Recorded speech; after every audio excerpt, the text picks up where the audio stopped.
দাঁড়ান, ওই পিছিয়ে যাই, দাঁড়ান শুনলো না।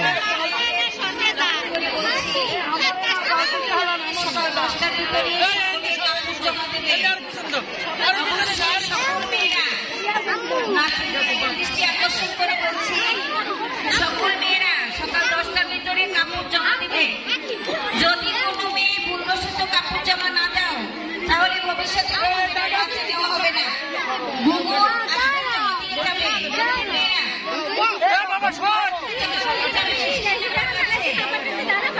এবং আগামীকাল সকাল 10টার ভিতরে সবাই স্কুলে জমা দিবে, নাম লিখে জমা দিয়ে যাবে।